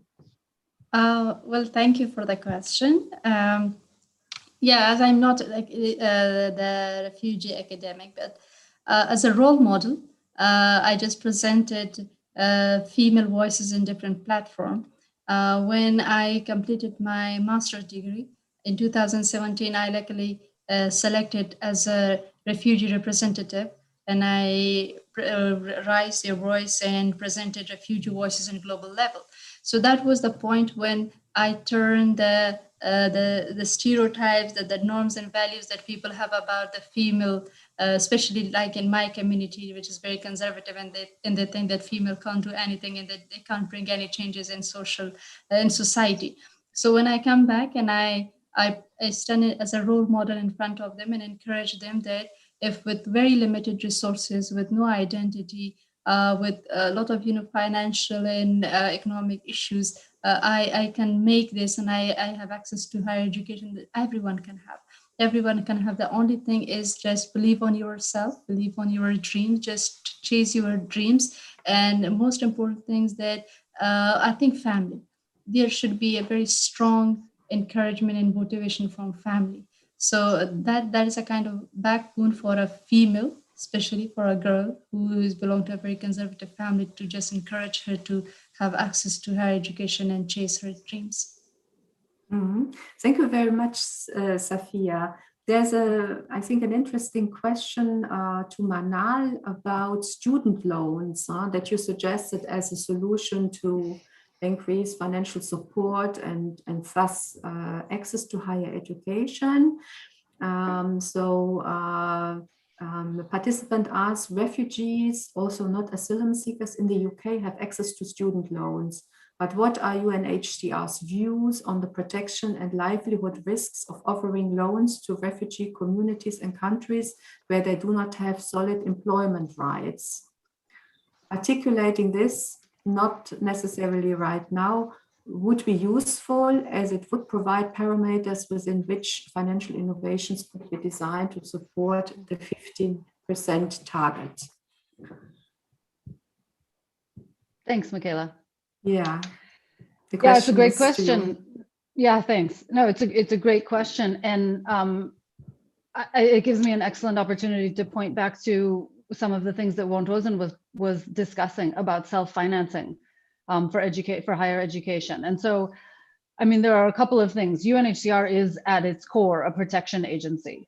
And so everything that we do is underpinned by data protection considerations, age, gender, and diversity considerations, child protection, et cetera, et cetera. And this runs all the way through to some of the challenges that we have around access to data at tertiary level. That said, we're also an innovative organization, and we want to support innovation in all of these areas and in all of the targets that we set and all of the objectives that we work on multilaterally. And so, I highly doubt that we are going to be the innovators in terms of understanding education finance for refugees, but we do want to convene the like minds that are working on these issues. And I think that there is room to do that, despite the protection considerations that are raised by the fact that in many host countries, refugees don't have the right to work, right? And so they cannot guarantee access to, sustainable incomes that can justify a loan repayment. But nonetheless, I mean, Juan Rosen points to something very, very interesting, that there's the very real aspect of the diaspora, there's the very real aspect of remittances, and then and that can't help but raise our curiosity around what are the different innovative ways that we can think about students self-financing that may involve different kinds of loan schemes, different kinds of repayment schemes, et cetera. So I am the first to admit that I don't have the answer, but to the question, I think that a lot to learn from things that are already happening that have nothing to do with UNHCR. And this is the other point I think about higher education, is that we fully intend to support our partners and to lead in terms of the convening and the coordination to achieve the 15% objective and beyond, but we rely on the expertise of national ministries, national higher education ministries, of all of the civil society partners that have been working in this space for many years, and of course, integrally, the institutions, the higher education institutions that have financial aid officers and admissions officers and have been pulling these pieces together for students for many, many years. And so one of the other really interesting pieces of work that we have going on right now is with international student guidance counselors who understand the ways that financial aid is not a linear path all the time. We think about it as if you get the scholarship or you don't get the scholarship. But in fact, there are usually many, many different avenues and different pieces of the envelope that you have to fill in order to be able to access higher education. And this goes for refugees and non-refugees alike. So I think that there are lots of things to learn from existing student financing that can be applied to refugees, with some slight tweaks for, for relevance. Thanks.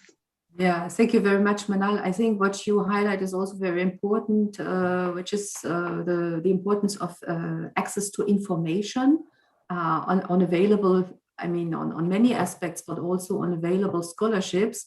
And also associated with this, the importance of providing support actually sometimes to fill in application files for scholarships and the like. So this type of support, I think, is of course something which is very important for refugee students, I would say.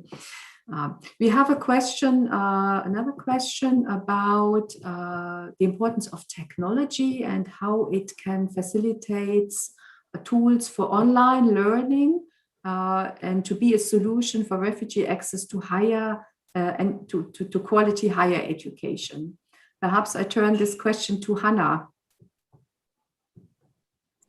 Thank you, Michaela.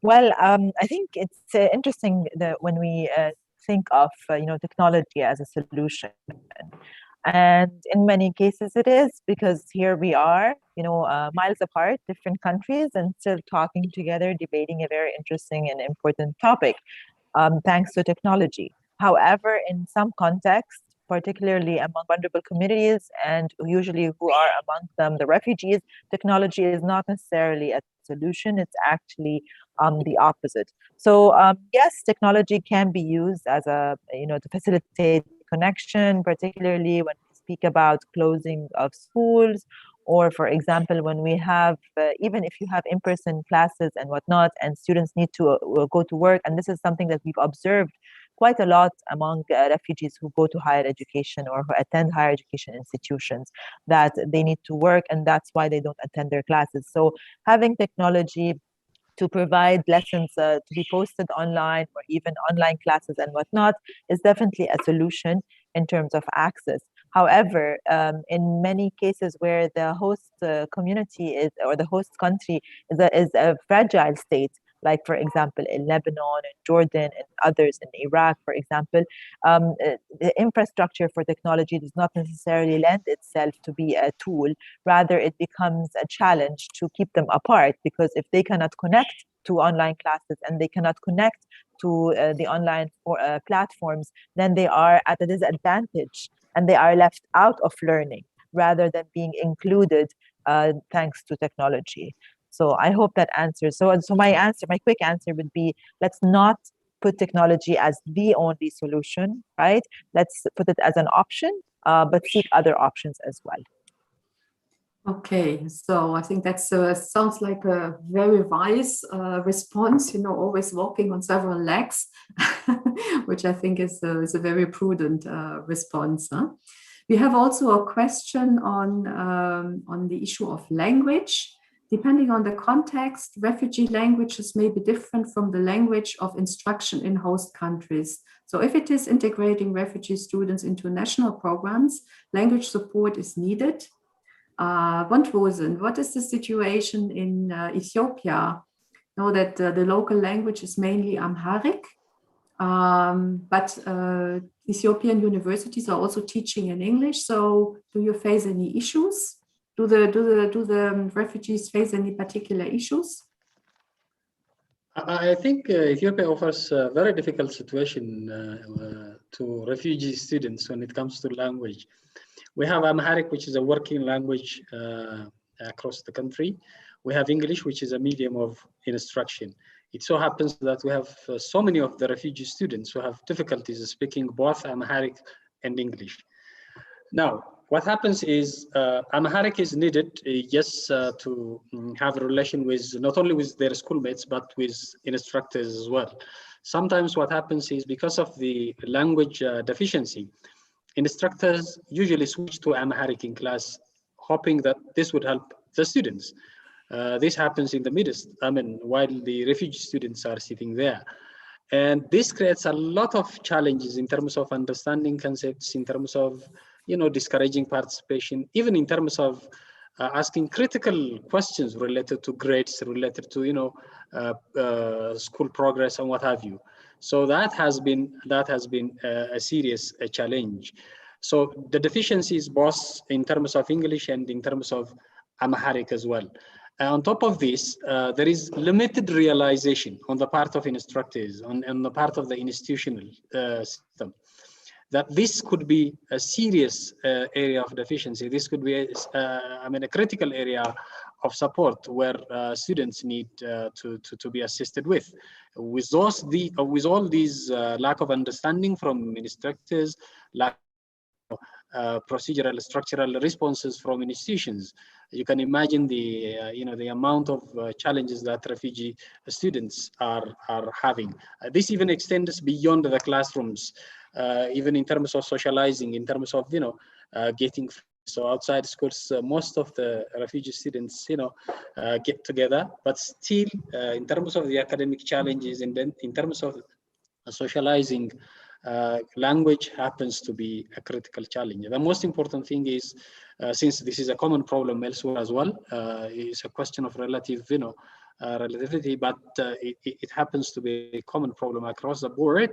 The most important thing for me is to realize that this could be a serious barrier in terms of helping the students who are there to be helped in the first place. So institutions should realize this, instructors should realize this, even classmates, individual students should realize that we are there, to ensure that refugee students are not only physically there, but they are there to succeed in every respect of the term. Mm-hmm. They are there to succeed, and they are an asset to the whole community. I think that's the really important point. Huh? Thank you very much. I think we had a very interesting debate, and I now want to ask you for the kind of conclusion of our debate. What do you think is the most important takeaway from our discussion? Let me turn it to Safia first. Yeah, three things, just very quickly. Academia as a platform of integration, how education is a life-saving intervention for refugee youth, and also how they can be a self-reliance. So these three. Thank you. Manal, what is your main takeaway? Well, I think generally I have to agree with Safia. So, and also, I guess to call on things that I heard each of the panelists say. To Juan Rosen's point about the value of campus as a place for students, all students, to interact and to grow and to be fulfilled, and the importance of universities as safe places. And then also to point to Safia's comment just now about higher education as a means to develop skills and knowledge and earn the qualifications that allowed all of us to pursue work and sustainable futures and whatever ambitions we have. And then finally, to point to Hannah's comment that I think is related to both of them, which is the political and economic considerations and analysis that has to go along with all of these discussions about refugee higher education. That as young refugees become adults, the questions about their place in society, their legal status, the impact of refugee communities within host communities, I mean, all of this can become very, very tenuous, very sort of ambiguous areas for engagement. And I think also by definition, therefore, interesting areas to engage and to debate as we have today. So thanks for all of those great comments. Yeah, thank you so much, Manal, for this also very interesting concluding statement. So let us not forget about the complexities in a nutshell. Hannah, what is your main takeaway in a nutshell? Yes. So what I first thought when I got the email from you, Michaela, was that it's very good that people are still talking about education, and particularly higher education of refugees. I think because with the compounding crises around the world, especially in host countries, and the pandemic, we tend to forget. We tend to get carried away by discussing, how can we reopen schools? What should we do in terms of, catching up on the learning loss and whatnot? And we tend to readjust our priorities in terms of discussions, even international organizations. And so this is why it's very important to always pull up the issue of refugees and higher education and education to the top of the agenda, because these are vulnerable populations that really need the attention that they can get from international communities. Otherwise, this gap, this growing gap in learning, that we've seen as a result of the pandemic and other crises in the countries is just going to grow. And, I'm not going to repeat what my colleagues said on the panel, other panelists mentioned in terms of highlighting the important issues in terms of the skill and development and whatnot. I would like to highlight the policy aspects and making sure that governments and international organizations keep the issue of refugees, education and higher education on the top of the agenda, or as a priority on the agenda of education discourse and discussion. Thank you very much, Hannah. And now let me turn it again to Wontwosen, last not least, if I may say. Thank you, Jean. Could have said ladies first, huh? No, it doesn't matter. I'm for that.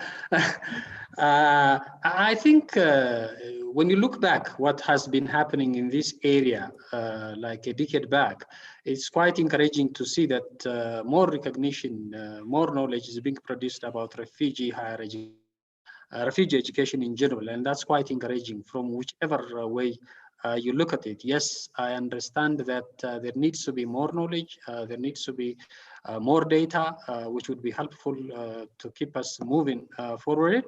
While that is happening, I also emphasize, as I have stated in my value statements, that this requires a different mindset. Thinking and doing things about refugees requires a different mindset. Sometimes when you read the literature, or when you see how refugee higher education or refugee education is treated, you would see this question of it's about them and about us. And I think we need to move away from that. And this is all about humanity. This is all about all of us. And we just cannot imagine, with all the types of numbers that Manal was providing us, you just cannot imagine and feel safe and comfortable while you feel that, another part of humanity is passing through the different hurdles that we're looking at. At one level, it's important. I mean, it's quite encouraging again to see how host countries, despite, all of the different difficulties that they are facing, are doing. And I think we need to learn a lot from each other and keep avoiding this mindset and beginning to think that this is all about us, and we need to not only ensure that we are part of this and that pledge commitment and convention, but we need to ensure that whatever is available, we need to address the challenges of refugees, because their challenges require translating commitments into practical actions, which relates back to my value statement. Thank you for the opportunity. Yeah, thank you so much, Wontwosen, and really reminding us again, I think, about the important point that refugees are collective responsibility, and that we have to support host countries actually to provide service and to provide access to higher education. I think we had the most interesting debate. I want to thank all of you, or you have brought your different perspectives to the floor. Manal and the international perspective, if I may say, both Hannah and Wontwosen, your kind of more grounded perspectives in national realities. Safia, your personal experience as a refugee student. I think it really came very nicely together, I think. And I think together we created, I think, quite a good consensus on some of the main issues, which I think is also a great achievement. So I want to thank all of you. Then I pass it to our director, Sue Grant-Lewis, for the concluding comments. It will be very brief. I think this panel has been unbelievably great with so many insights. I have learned a great deal, and I'm very grateful to you, and I'm sure the other participants are also grateful to you. So a warm thank you from me.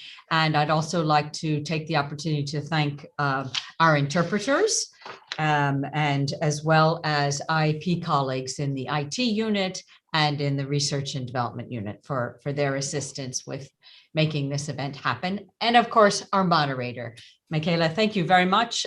We're so grateful to everyone on the panel who has shared their insights.